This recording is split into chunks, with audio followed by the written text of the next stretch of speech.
And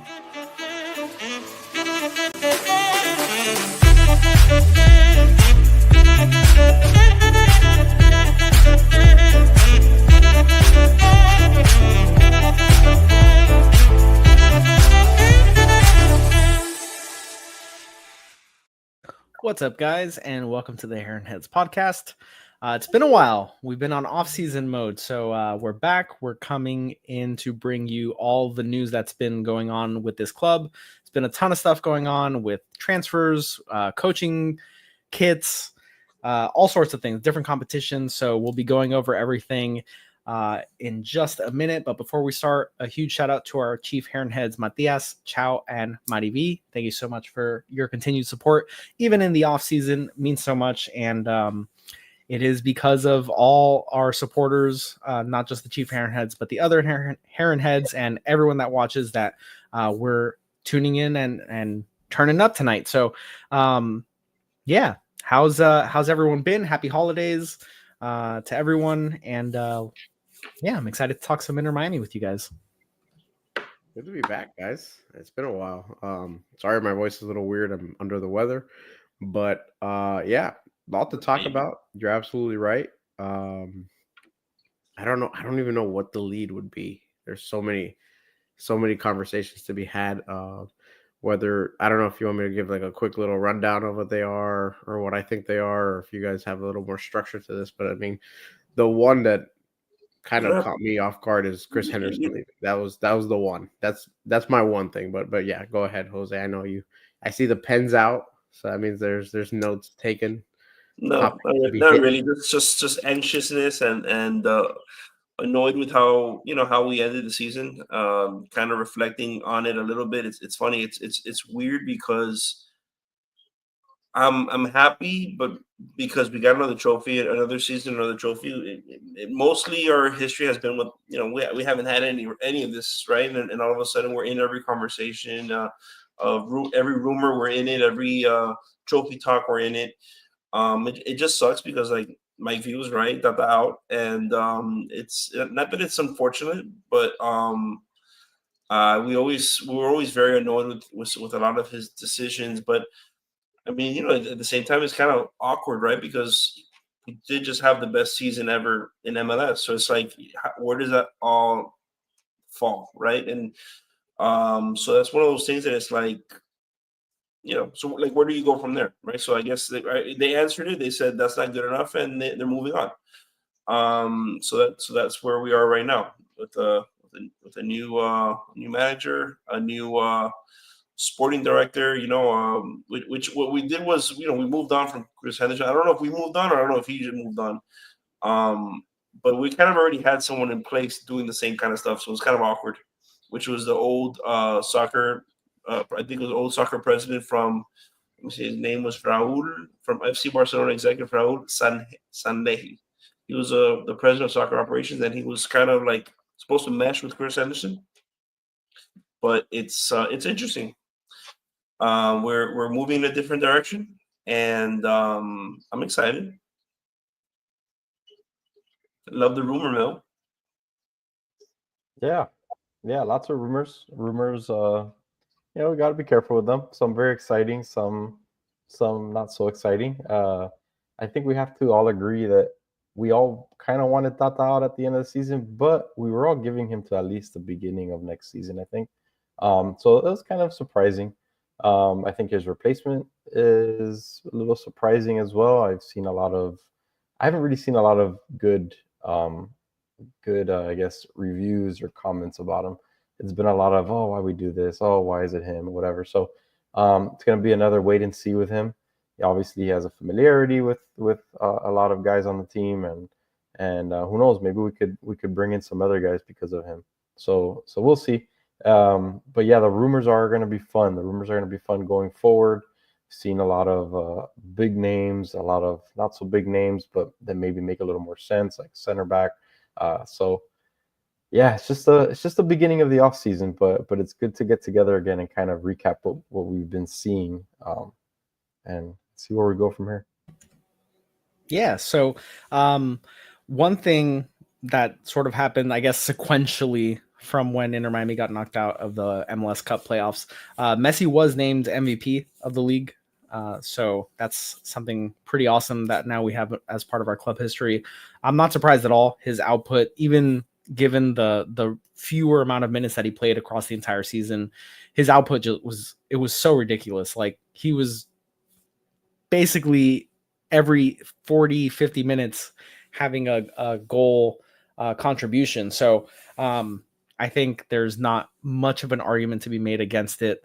Obviously, fans of other teams will say otherwise, but I think when you look at the stats and look at his efficiency, it's just off the charts, to no one's surprise. So Messi won the MVP award, and yeah, Henderson, we knew that he was gonna be leaving, so I wasn't necessarily that surprised to hear the news.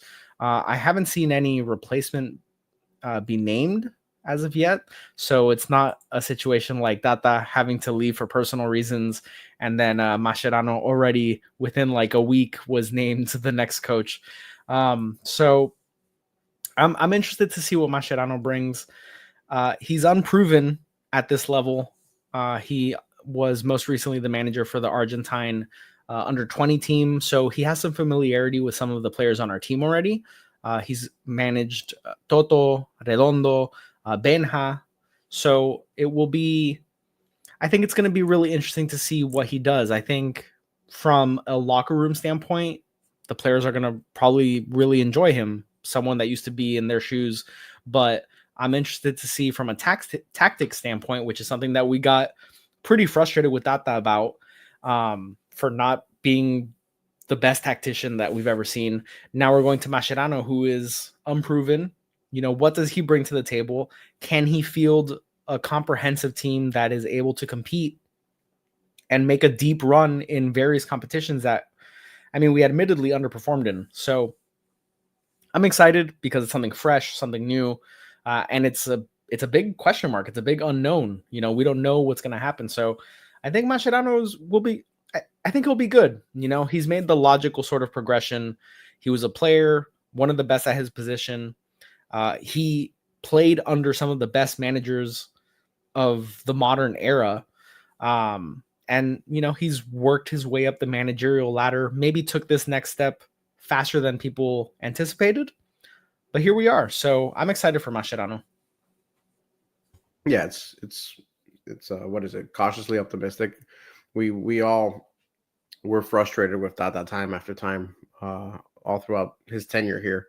Not even just last season. It was the whole 2 seasons he was here was season and a half really. But there was always something left on the pitch. Like, man, if he had just done these kind of no-brainer decisions, that's the problem. It's a lot of things that like the layperson can kind of just be like, why isn't this being done? Why aren't there subs being made? Why are you running with this formation? There's so many things that could have been different, and it's just mind-boggling that we had the success that we did have, even with so many things that probably could have enhanced the season even more.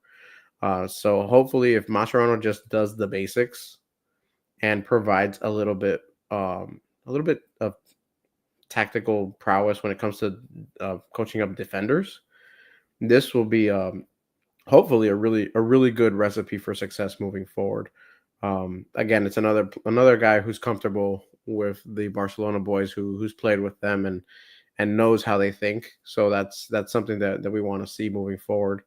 And who knows if we add some other Barcelona players that can mesh well with this group as well. And yeah, I think if he just focuses on the defense and makes basic tactical substitutions, the offense sorts itself out, and we could be even more vastly improved from what we were last season, which was a historic win rate.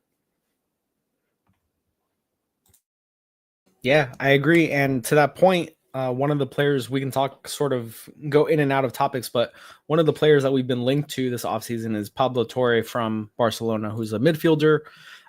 We are looking to replace Diego Gomez. That's our farm system, so that's exactly where we go for that. Tread lightly. But we're looking to now replace Diego Gomez, who arguably was one of the better non-Barca boys. He's off to Brighton. I think the final fee was somewhere in the ballpark of like 17 million USD, which is one of the top transfers out of the MLS historically. So I think that was a coup by Inter Miami. A great bit of business, getting him in at a relatively cheap number and moving him over as a springboard into a top 5 league, which I think it makes Inter Miami all the more appealing, which I think is great. Absolutely, for the young talent, not just getting these European players to come here, but also farming really the Argentinian league and South America, Paraguay, Uruguay, all these countries to get their youth to come here. And first it was just saying, oh, you'll get to play and learn alongside the likes of Messi, Busquets, like Busquets and Redondo. That was a match made in heaven. But now you compare that with being able to use this as a springboard to go to the Premier League, that's gotta open some eyes and some chances for other players to really make this change, because the MLS hasn't really carried that kind of prestige to be like, oh, well, these key European clubs are really looking at the MLS for possible talent, and this is, hopefully it's not just a one-off, and we can continue to really get these players to come in and improve, because it was a huge improvement from year to year with Gomez. Like, we have to admit, yes, he was highly touted, but when we brought him here initially, we were kind of worried, like, oh, this might not work out. And credit to him, he put the work in, and he was stellar for us in key stretches. He was in the same level basically as our our youngins that were there. David Ruiz, he was at the same level as them. He just took off. You know what I'm saying? Yeah. And our young guys, I feel like they kind of floundered a little bit. They're you could tell their ceiling, I don't feel like, is as high, and you just see it because of, you see how quickly he matured and how the others kind of lagged a little bit.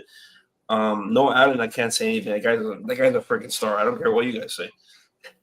But I think the thing with Ruiz and Crema is their floor this season was so much lower than Gomez, because we don't really know their ceilings yet. I hope that their ceilings around the same area as Gomez's, but I don't think we've seen necessarily either of their ceilings.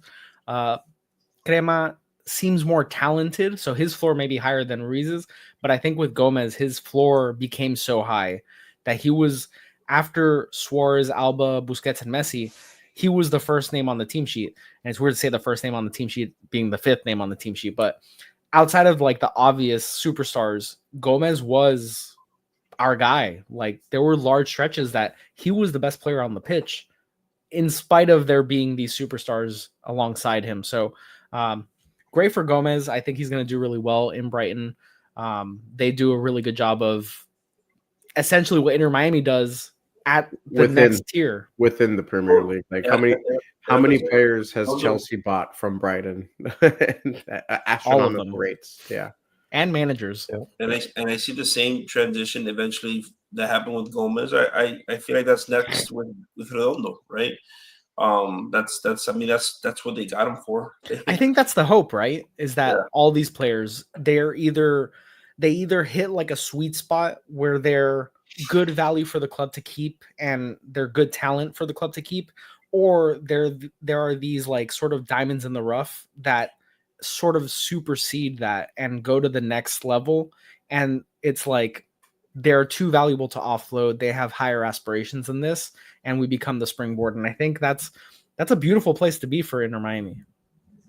You see the big difference between, you mentioned Redondo and Gomez. Gomez, you saw when he was not on the pitch, it was just a completely different team. Redondo, he had his goods and bads this season, but we didn't see what we expected. Hopefully next season takes the next step. But Gomez, it's going to be a big hit to us. We don't have that midfielder right now that could do what he did, kind of box to box, attack, defense, pesky, high motor. We don't have that guy right now. So I think he's going to be a bigger loss than what everyone is thinking. Like Julio said, maybe this kid from Barcelona that they're looking at, that were rumored to get Maybe he's kind of the guy that could replace him, but what Gomez did was very special and very unique. So it's going to be interesting to see what they do. We do have another really good up and coming midfielder in Bright. Can't wait to see what kind of step he takes. But he's not that attacking threat. He's not that attacking threat that Gomez brought to the table.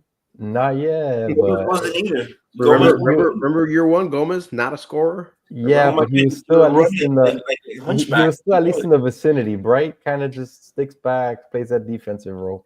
So hey, if he could do it, by all means, go for it. But yeah, it's gonna be interesting to see what happens in that position. We're also not mentioning another player that we have, and again, things change because we're very early on. We don't know exactly how Mascherano wants to really deploy it, but we have Facu Farias in the wings as well. And if anybody that we have right now is going to slide into that Gomez role, it would be Facu, assuming he's healthy enough to play. He was training quite a bit in the latter half of last season.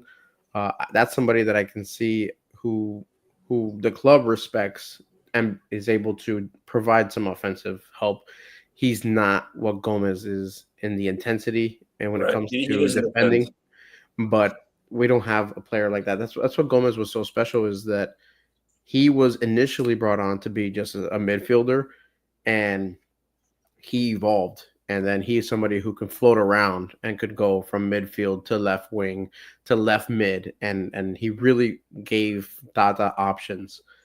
Now, with the switch to Mascherano, we might not be using Tata's tactics anymore. So we might not be missing Gomez in the sense that we might be able to utilize players in a little more natural fits. So let's see who we bring on, because I think that's gonna, hopefully the manager will kind of put a system in place depending on the players that he has, as opposed to having the system and then kind of forcing players to play certain ways.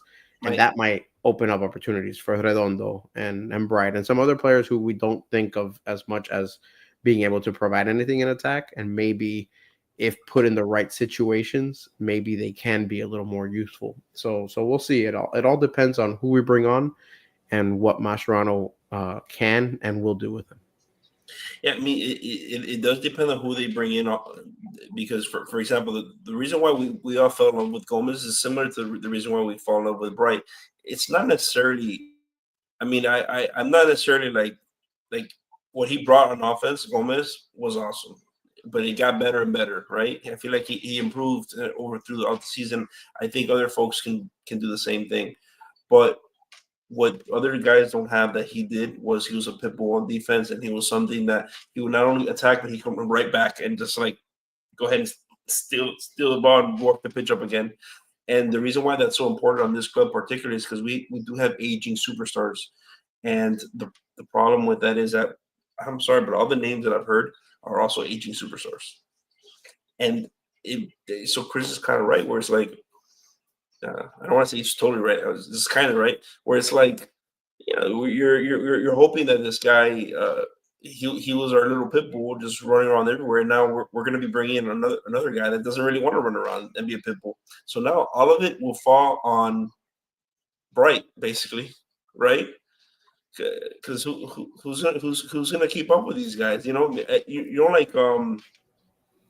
I think it was it the Galaxy that when they signed that, when we saw it firsthand that we were just getting blown by on the wings. Was it Painsil? It was Painsil and Gabriel Peck. Oh my God! And that to me was like, I don't know if that's what Mascherano's going to try and look for, but like our style of play does not scream that at all, right? So it becomes, so we don't have, because we had zero speed in attack. We have zero speed in the attack. We don't have anyone like that. So it's like, I mean, maybe we try to go that way. Maybe we try and, you know, kind of lunge towards that. We're a little more dynamic. You know, we were dynamic because of our passing. You know, our interpassing within one to another. It was that's what made us fun and a little hard to in the box control. Right? If they made a mistake, we were going to capitalize. But it's a little worrisome that we don't have anyone to just throw the ball up there and say, okay. I think we're handcuffed to that style of play so long as we have the players we have. Like, you're not gonna bench Messi, you're not gonna bench Suarez often. You're not going to bench Busquets, and Jordi Alba's fine because he does bring a lot of pace. I think he logged the fastest speed of any player on our team the entire season. So he's fine, but yeah, I think we're just, for the time being, sort of stuck in a style of play that relies more on the interplay versus fast counterattacking, like hyper speed that we saw specifically from the two players we referenced in Gabriel Peck and Joseph Paintsill. But it's going to be interesting because there's a lot of holes to sort of fill in. Like, I think we're in the same place that we were last season with our defenses super thin. Negri is gone. Freire, returned from his loan. We don't know necessarily. Is gone. Yeah, Christoph is gone. Long may he live in our memories. David Martinez, we don't know if Inter Miami is going to pick up the option yet. I don't believe we've seen. But he could be returning to River Plate, who he's on loan from. So I think there's a lot of question marks there. The only re-signings have been Chelo and Ryan Saylor. So we're lacking. We're lacking. There's not a lot of depth.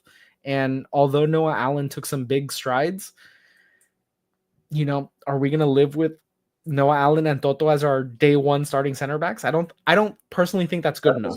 So I don't know. I can imagine Macaron like look at him and the same way we all looked at him. We're like, he's 5'9" playing center back. That's the other thing. It's been mentioned a couple times in the chat, but Nahuel Lozada is one name that was linked early on. I think it was a week or two ago, about a goalkeeper that Inter Miami was keeping an eye on. Let's see, because honestly, I was very disappointed throughout the season with what we saw from Drake Callender. That's just another spot where you have to upgrade. You can't continue to drop points in matches that are. You see how difficult it is for us to defend, and when shots that are very, very defendable go through, that's just brutal. So if we need to shore up any kind of position, I think goalkeeper is one that we can't just assume that Drake is safe and there's not going to be another addition there. So I was very pleased when I saw that Lozada was one that they're going to bring on. Drake was a constant turnover every time he would hit a long ball. It always went to the other team. It was constant. He was a turnover machine. Then on top of that, when there was actually some back pressure, I feel like he was terrible at handling it. So it was just just goalkeeper, just being a goalkeeper. I feel like he wasn't bad. He wasn't a bad goalkeeper. I think he was a net negative this past season. I think while there were certainly some moments that he had, I think there was definite regression this season. And given how he sort of ended the previous season with the League's Cup run, and some really top end performances, you were hoping that was going to carry over into the season. And really from the get-go, it was markedly worse. So I think it was just disappointing. It was disappointing from Drake. Personally, I think he's an incredible talent, but we really didn't see it this past season. And I do think it's an area that needs upgrading. We're also thin at center back. We have to mention that. But for sure. It doesn't help the case for Drake when he plays most of the matches, and then a couple of matches that he doesn't play, you get 2 clean sheets from 2 different goalkeepers with the same defense. So it's like the percentage of clean sheets is higher when you don't have your starting goalkeeper in. That raises a red flag. Like, okay, well maybe it is a goalkeeper issue as well as a defensive issue. I'm not saying that they're not mutually exclusive. Like, you can have both issues. And you could argue, right, like the whole thing, the whole narrative is that Drake is a shot stopper. He's not the most natural goalkeeper when it comes to the handling and the actual catching of the ball, but all of a sudden he wasn't stopping shots. So if he's not stopping shots, he's not playing out from the back well, and he's not positioning himself that well. Like, what is the positive? What's right? the point? Yeah. And to the end that you're saying, Dave, these other goalkeepers would come in and all of a sudden be like the first clean sheet in 10 matches. And while in the regular season, the concept of just the best defenses outscoring the opposition. In the playoffs, we saw immediately when you have Brad Guzan between the sticks on the other end of the pitch, what good goalkeeping can do versus poor goalkeeping, because on way more opportunities, we were shut out and Atlanta had, seemingly very few, but came out victorious. So I do think it's an area of need. I don't think it's the number one priority like the defense would be, but I would say it's right after the defense, to be honest. It's an area where you have to look, if you're not looking, you're not really trying to improve the team, because it takes two to tango. Yeah, it's easy to say we need to improve our center backs. If there's not an obvious improvement, it's hard to make that. You're not going to force it, but you have to look to see everywhere where you could improve. And if you can obviously improve at goalkeeper, hell, I'd rather them make a much bigger splash at goalkeeper than make two tiny splashes at center back, because it might be able to overcome some of the poor play at center back. And again, of course, I want a better defense, but if you can drastically upgrade any position on the defensive side, including goalkeeper, you have to take it. And I want to agree with you guys, but also I don't think goalkeeper should be high on the list. Obviously, center backs is number one, but I think we have to put our midfield back together. We already said it. Gomez being out is huge. Who's going to step up to that role? Defense is not just center backs. Defense has to do with your midfield. How do they control that middle part of the pitch? So yes, Drake did not play well at all last season. We all know that. He let us down a lot. We know for a fact that our backline let us down all the time, constantly, almost every game. But when we did play the best, and when our defense was the best, and we allowed the least amount of goals, it was when we had our studs playing and starting in the midfield, and they held it down. And we said it on the show, man, that midfield was strong. Man, they were holding control of the ball. Man, they were taking the ball away. So I think besides center back, I think we have to shore up our midfield again. It sucks that we lost a key player. But what are we going to do to replace them? And what are we going to do to solidify the defensive play in that midfield as well? So what would you say are our biggest needs, like 1 to 3? Because I personally think we have an abundance of talent at midfield. And while Gomez leaves a big gap, I think we have a lot of players to throw at that problem currently. I think we have a lot of players, but right now they're just players. I mean, they haven't proven much right now. Benja has all the talent in the world, but he had a very slow season. David Ruiz had a huge setback of a season. Redondo was very, very disappointing. I mean, when he first got here, we were wowed by him because he played great when he first got here, and his highlights were amazing, but he took this dip way down, and we just didn't see it. If he takes the next step, shoot, awesome, amazing. We got it. Him and Bright back there, or in the middle, would be great. But right now, I think all we have is just players, and we don't have really that core that could take on or that could take the midfield to the next level like we've seen already. I still think I think center back's number one. I still think the floor, yeah, exactly. Center back has to be number one far and away, because the floor on those like question midfielders is still higher than the proven starters we have at center back. Yeah, 100%. It's if they just play to their mid level, these midfielders, with as long as they're surrounded by Alba, by Busquets, by Messi, by Suarez, they have enough talented players around them that the offense still goes. The defense can be okay for the midfield. But when you look at that back line, there's not enough talent back there, especially with Jordi Alba, the way he pushes upfield. There's not enough talent back there, and the way Cello is just lost in the sauce sometimes. You need true difference makers back there, which is why I think a goalkeeper would be so big.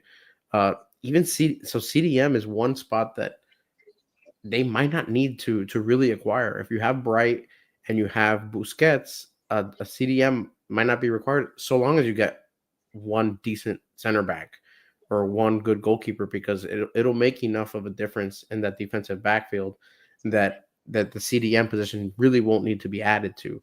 That's why I agree with Julio that the need at midfield isn't anywhere near as glaring as it is at the back line. But also, it would be nice. So we're talking about replacing Gomez. It would be nice to have another attacking option up front, because how many times is it that Suarez goes down or needs to rest or needs to come off? Messi needs to come off for maintenance purposes, and we have nothing else in the attack. Campana, what are you talking about? We don't know if Campana is going to be here. They've I think there's still a lot of question marks that we don't know the answers to, right? Like we can Still talk early. about Gressel, We have Campana. our rumors, and I will have Right. a list of the rumors that I've You've been dying to get to. Yeah, I would have been dying to get to them. You guys just don't shut up and let me say them. So right Just blow now, a load, Jose. Just blow it. I hate to tell you, right now, our biggest rumor that's just blasting on you look up Inter Miami rumors. There's one name that pops up. Everybody said it 50,000 times. Neymar. That's the first one I saw, which I think All would right, be let's talk interesting. about that. Well, let me just let him rattle. Let his Jose's mid unloading. Yes, please. Pablo Torre, you already mentioned them. James Rodriguez, he was another one that's been mentioned. Pogba, I don't know why, but he's mentioned as well. Losada, I don't know what to tell you. This is stuff that people talk about. Losada, I'm talking to the people, you know. Bartra, that's another one that was an interesting one. And yeah, that's what I got. Wait, time out. You're leaving out the biggest one? Which one? De Bruyne. KDB. Oh, yeah. How did you not mention that one? I thought you were going to lead off with that one. Oh my god! No, I wasn't going to lead off with that. Jeez. That was in my circles. We all have the new jerseys with his name on it already. Oh, I would definitely get that one. But I don't think that's realistic. So let's start with Neymar, because I think that's the most interesting one to talk about. So go for it, Chris, since you were going to jump in.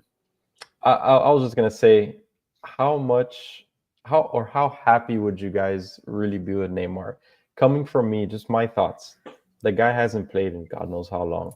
Every time he plays, he gets hurt. Is it worth? He's going to be asking for a lot of money, I'm sure. Is it worth the money he's going to bring? Is it worth the headaches with the injuries that he's going to bring? How much does he have left right now?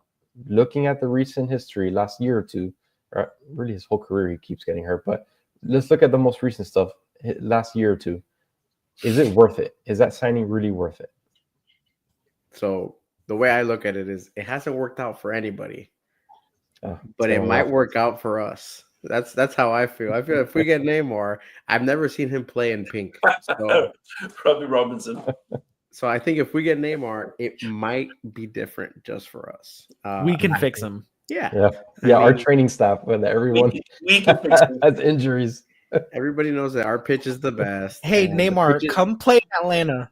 The pitches in the MLS are pristine, and absolutely he's gonna come here and he's gonna be fantastic. And Messi's gonna show him how to stay healthy, because Messi has stayed healthy for us at every step of the way, and it's just gonna be great. And absolutely, we need to get MSN back, and it's gonna be great. If he comes here, I guarantee you he'll be healthy. If he doesn't come here, he probably won't be healthy. I would be just filled with sort of the anticipation of when is he getting injured next, if he was announced to be joining us. I don't think that is a big area of need, so that also would be a compelling reason for me not to pursue Neymar. I think it would be really cool from like the nostalgia factor of like, oh, MSN's back together, and if they had the opportunity to play together, I do still think they would be extremely good in the MLS. The problem is, how long will those three be fit at the same time to be able to put that show on? There are huge question marks, and I think it's a bigger risk than the return would necessarily warrant in the range of outcomes. Like, I think it would be more likely that he would get hurt again versus him playing a full healthy season. But I would hope that he would be healthy, but let's be realistic. Let's be realistic here. If perhaps the rumors are true, right? And he is interested in coming. Like, he literally just bought a house. So it was like 26 million. I don't know if you saw it in North Miami area. Everybody buys a house in Miami. Not everybody plays for. Chris just bought a house. Not in Miami. There you go. So what I'm saying is one of those things that, like, if it's true that he is interested, if you're Beckham and you're Jorge Mas, you're gonna tell him no. Maybe. It's not just a have him Here's the say thing. yes thing. It's like business decision. you might be able to get Neymar, but would you? I know your answer, Jose, but I wonder the smart business No, decision. I don't think it's a smart Get business move. Neymar or get 3 good depth options at center back and CDM and potentially like 1 third-string goalkeeper. The soccer move is not to get him, but the business move might be to get him. I don't know. I think the business move What's the business? I think it's redundant. Jerseys. given- You mentioned the jersey No, selling. I think like so.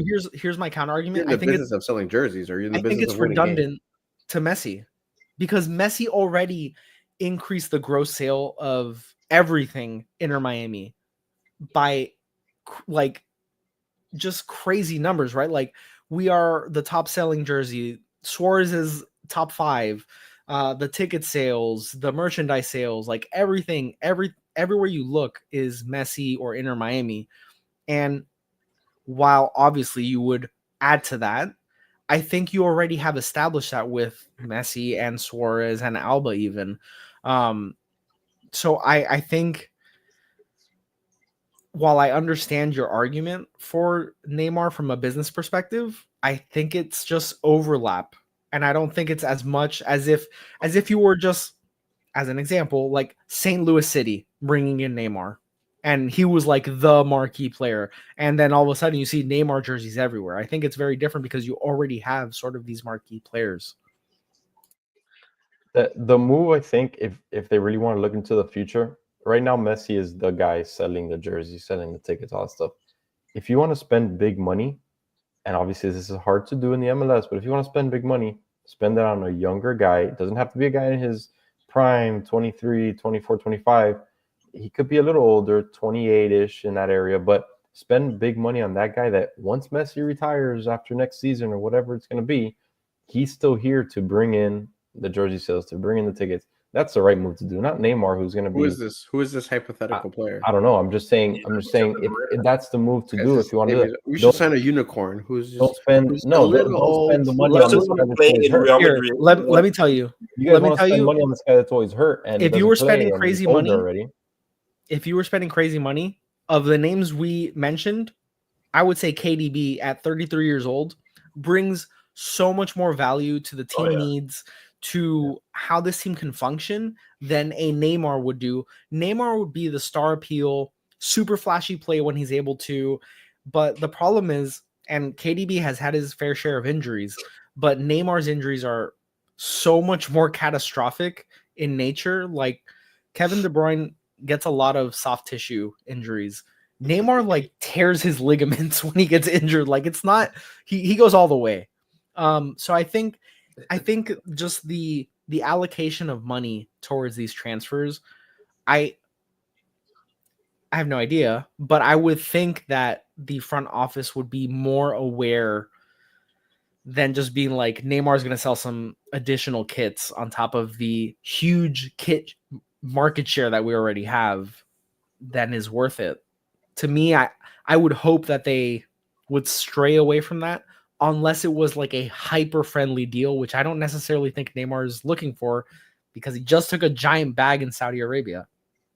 Well, that would make him more likely, I would feel, to take a friendly deal when he just made $500 million for a season. Not if he knows he can make another $500 million over there. Well, not if they're going to kill him because he's not playing the game. So like there's that factor. I mean, I feel like that's not that I don't think they're actually going to kill him, but that's something that you really worry about. That's why players think twice about going to Saudi Arabia and getting that money, because the culture there is very different from what we've seen here and what they're accustomed to. So we'll see. But I don't think KDB is coming here. I really don't, just because he is playing. He's one of the best players in the world playing for Man City. It's, at least when we got Messi, he kind of came off Barcelona, went to PSG, didn't have the success he wanted in PSG, kind of mulled retirement, tried to go back to Barcelona. Barcelona couldn't take him. I don't see KDB really coming here. I would love it. That's my number one choice. The one who I think kind of fits the same narrative as Neymar, who I actually think is a high probability of coming here is Pogba. I do think that Pogba has been in Miami just lingering. He was going to all the Inter Miami matches. He's been at Heat games. He's constantly around, and he's been kind of posting these cryptic tweets and putting like little eye emojis and the wait, something soon's gonna happen. So I'm interested in seeing where Pogba ends up. I know all the stigma that comes with Pogba, but it is another fun name. I know that names alone don't win matches, but it fits Chris's bill of addressing that midfield. There he is. There it is. It's official. You- Breaking you news. waste so much time just for that, and it's like it's not even close. It's not even gonna happen. But is Pogba a Matuidi all over again? Do you guys agree with that? I They're think very different Pogba. players. Very different. When was the last time Pogba played meaningful? That's what I'm saying. It's a Football. similar situation as Neymar. It's the same discussion. It's a fun name. It's a fun idea. If he stays healthy, awesome. But when has he stayed healthy? He's always hurt or getting in trouble. I think the last year he was suspended for God knows what. I don't remember exactly what happened, but at least it wasn't an injury related, so he should be fresh. So then we're down to Losada. No, There's your that's- goalkeeper upgrade, sure. Yeah, I still think the other positions are more important, but whatever. and We're then- talking about rumors, Chris. Like, Yeah, if yeah. you want to talk about another player, bring him up. Don't just say this hypothetical 28-year-old. I'm saying the other positions are more important. Center back and midfield. But we're talking Just rumors. pull up my There's rumor no mill. center back. There's that one center back rumor. That's all it is. Barta or whatever his name is. Bartra. I'd rather him. He's pretty good, and I'd also rather him than a goalkeeper. Thank you for the analysis, Chris. I'd rather him. I gave my analysis already earlier about the midfield. Why'd I have to another give good more one, analysis? Sergio Roberto. That was a fun one. Players. That'll be a good one. That'd be fun, but that's not center back. But that'll be. I mean, we just signed Cello, so that's counterproductive. You know, I don't see how that would work out. But like, what are you gonna do there? You know, move Cello to center back, and no Allen the other center back. Do you guys think? Backs? You know? Do you guys think there's a possibility that Busquets plays more center back? Maybe as he gets older, he may have no As he gets older, Jesus Christ. Once he hits 50 next week, maybe in 5 years he'll play. Fucking Because- I think if we could get the proper replacement for Gomez, yes. But if not, no. He's needed in the midfield, I think. interesting. Mudryk is not an option. No. I would love Mudryk on this team. Who's that Chelsea guy that we was just talking about? That's the one I want. That we would compare. Which the Chelsea that guy? was in Seattle. Oh my god, that we had him a few years ago. That Or you not. compared Arroyo to? Kante? Oh, well, N'Golo? Kante is bought out. Who are you comparing? I don't know. You're just Who did you That's compare? not Who? right now, bud. Like that we always used to talk about.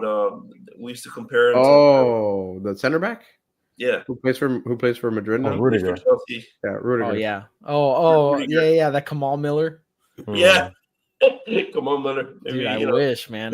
Could tell you him to come imagine back, you know? Rudiger, one of the best center backs in the world? Yeah, And that would then- be pretty good. That'd be a pretty good upgrade. I'd Is he- rather is that. Is he 20? Is he 28? I'd rather that If was. he- Would you still rather your goalkeeper, David? Would you love or goalkeepers? Rudiger? Did you not hear when I said I'm like you have to keep a scope and get the best Goal- player that you My can? number one want. I'm David Batista. We're not necessarily tossing a net into all of the Premier League. Most of them will say no. You know? But yeah. They say that Moss has an unlimited budget. I don't think it's really up to him. We don't have an unlimited When he said that, amount of room. there's a cap space. There's there's a bunch of The Gam and the Tam and the I mean, like, Lamb, it's fam. not unlimited. There is a limit. the Bam. Am I right, Chris? Right, that's right. Right. All right. Well, we shall see who comes in the transfer window. I think this is like the fun part of the offseason when there's rumors. You don't really know what's going to happen. There's some exciting names, obviously. But we did get some concrete news on some of the competitions that we'll be participating in. So we had the CONCACAF Champions draw, and we also had the Club World Cup group draw. And I think both were relatively favorable to Inter Miami. So which one do you guys want to start with here? The CONCACAF or Club World Cup? You should put the little image of World Cup we play. Let's do it. Give me 1 second. So carry the conversation for it's on our Instagram for those of you who don't follow us. World Cup for me is always a fun one. I think that's the one that we all wanted to be a part of. That was the one that it was like, oh my God, we lost Leagues Cup. We didn't win the playoffs, so we may not. We were nervous about getting into the playoffs and not winning, and then not getting into the Club World Cup. But I was very happy about appearing in it, just appearing in it at this point. If we make some noise, and then that'll kind of kill a lot of the negative publicity that we have in the MLS, which Dave was alluding to it earlier, where it's like the more that, it's not just transitioning the guys that we get, the young guys, and sending them to Europe and stuff like that, but but it's also what do we do when we get into this Club World Cup? How do we perform? You know what I'm saying? There you go.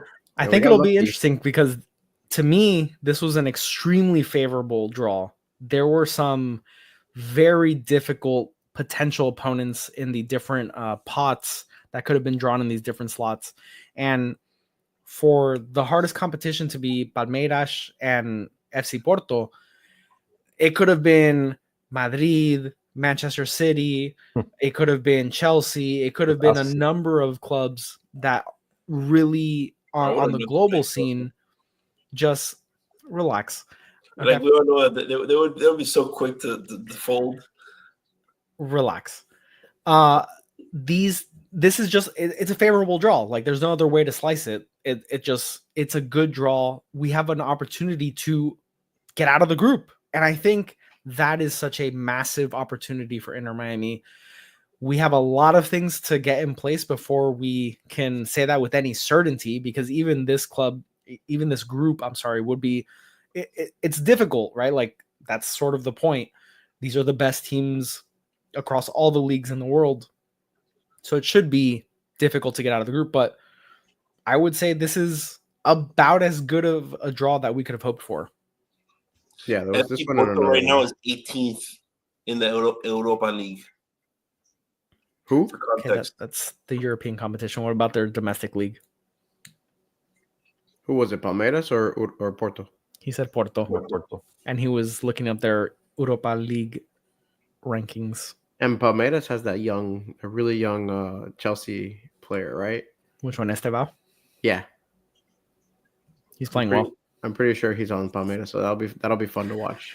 Yeah, still not an easy job. I totally agree. I don't think any draw could have been done. In Liga Portugal. Yeah.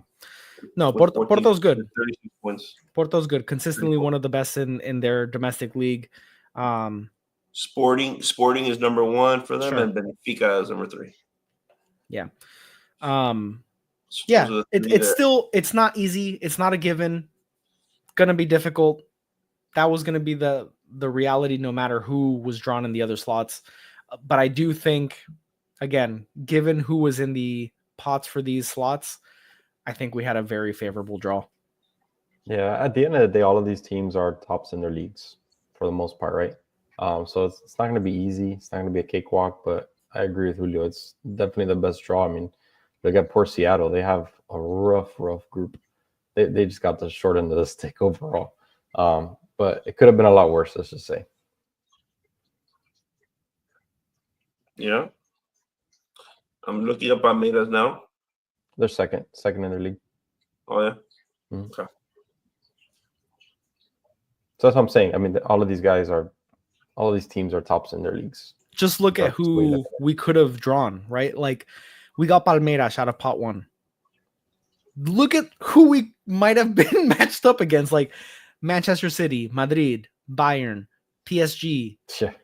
Like, those are crazy difficult matchups. Pot 2. Palmeiras? Listen, Palmeiras is number 2 behind Botafogo, which is funny. Isn't that where Luis Suarez was the leading scorer? No. with the league from. Wasn't he in that league?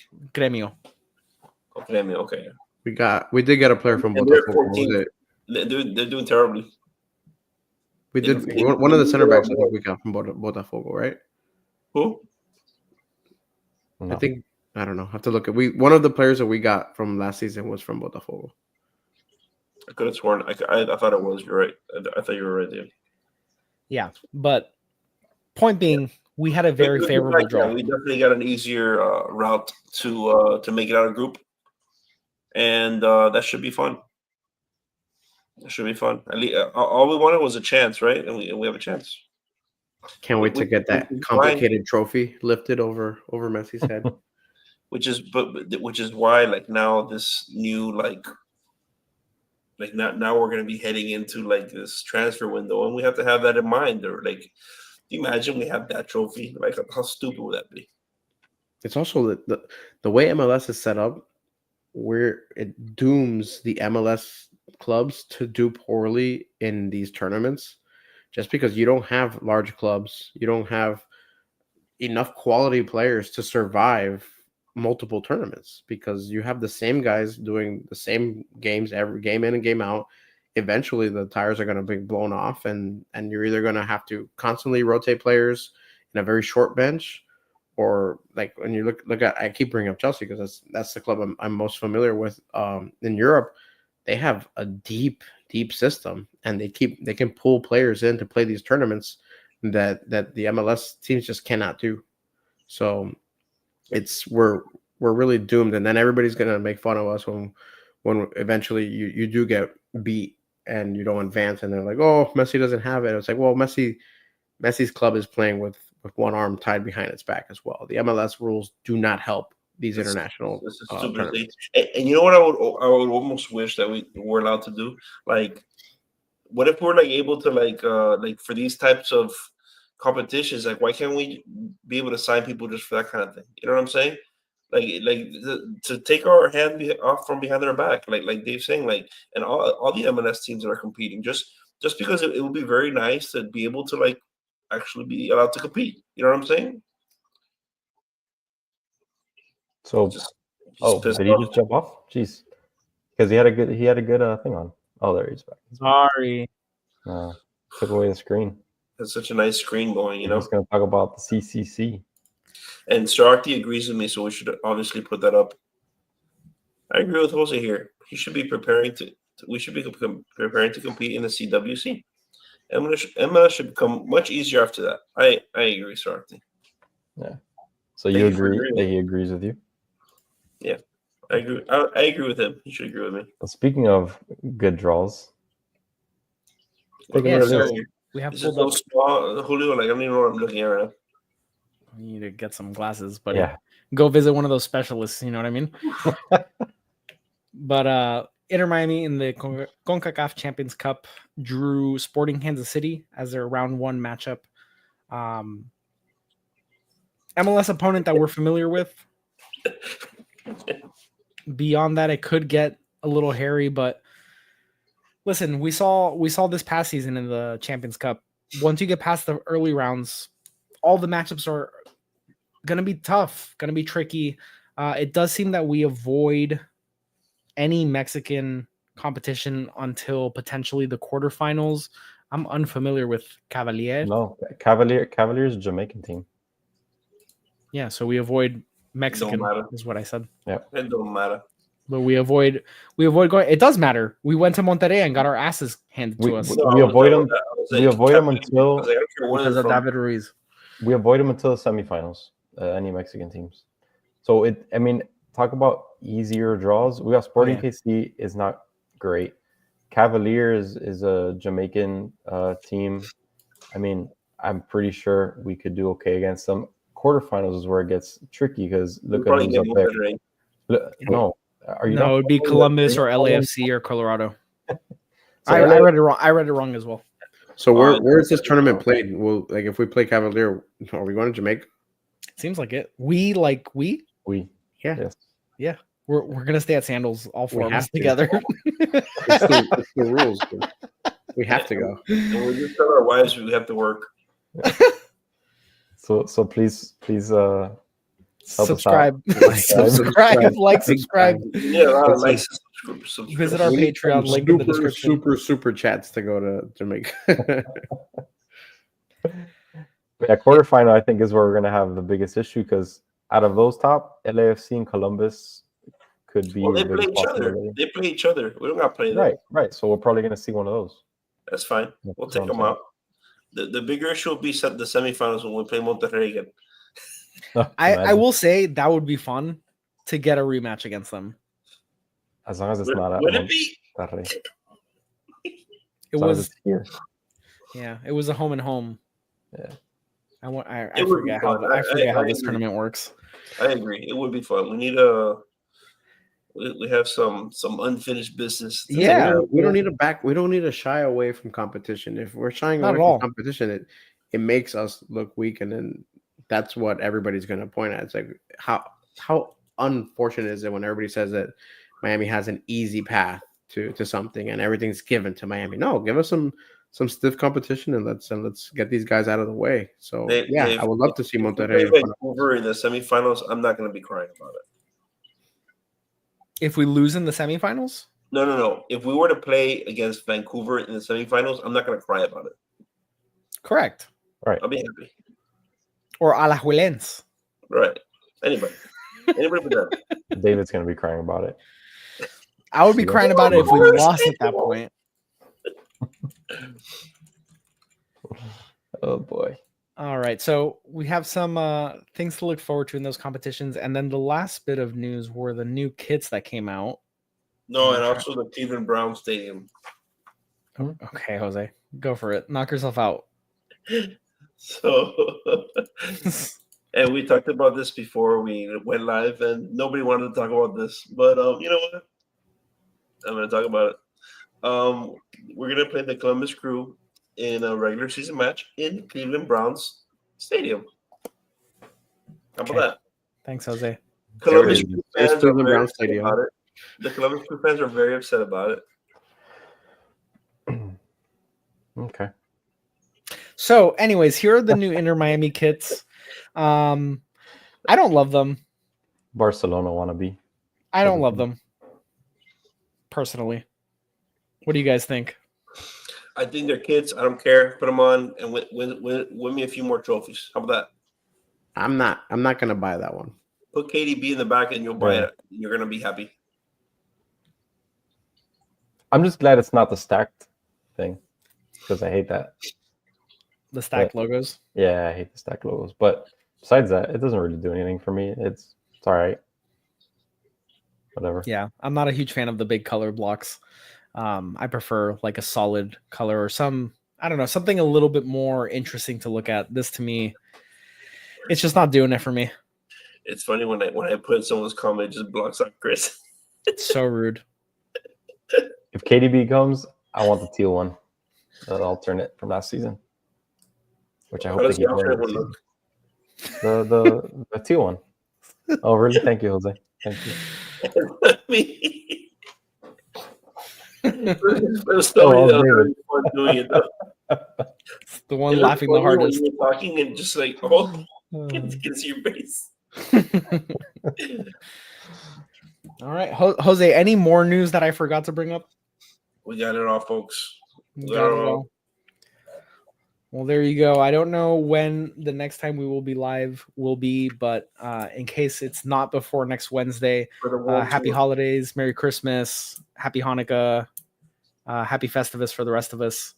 And thanks for everyone that hung out with us. Appreciate you guys tuning in after such a long break. And if you guys like these sort of more informal, very long form yammering sessions, just let us know in the comments and we'll try to do more of them. So follow us at the Heron Heads for intermittent news as it comes out for transfers or different competitions.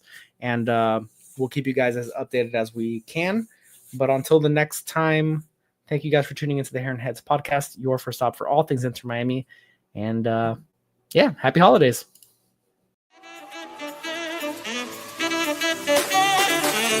We'll be right back.